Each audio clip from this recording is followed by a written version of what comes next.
Bila je ovo sjajna uvertira u dodjelu Porina u kategoriji najbolji album etno glazbe. Pozdravimo zamjenicu župana Primorsko-goranske županije Marinu Medarić i direktoricu turističke zajednice Kvarnera Irenu Peršić-Živadinov.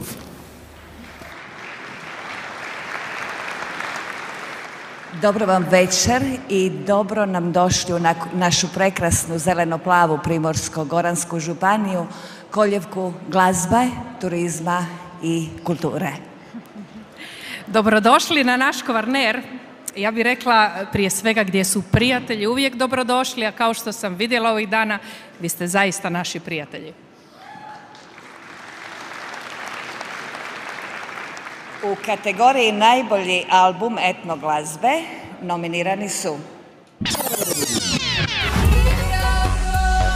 2:0 Memorabilium, izvođač Lado Elektro, glazbeni producenti Boris Harfman, Hrvoje Crnić.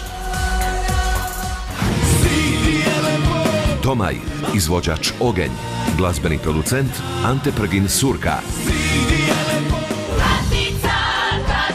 Kuncut i Grdobe, izvođač Singrlice, glazbeni producenti Bernard Mihalić, Tomislav Jozić.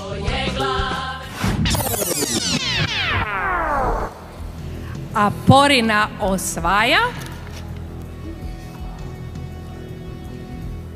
Domaj Ogenj.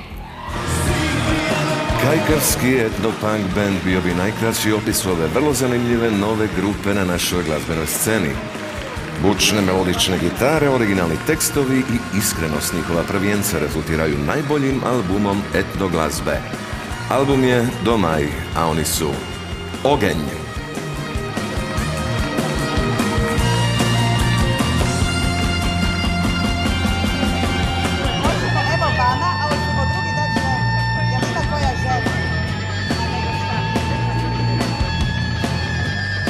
Bog ljudi, kaj moramo reći nekaj.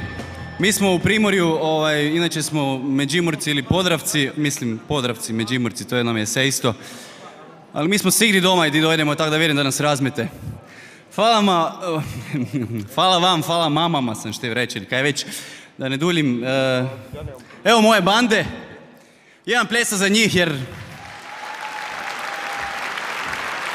Evo, hvala još jedan svima vama, mladi smo band i kaj da velim, idemo dalje. Hvala dragom Bogu kaj nam je dao zdravlje i ovu sreću i... A ne moram biti tako dole. Tak je bolje. Niš, to je to, Bog, živjeli!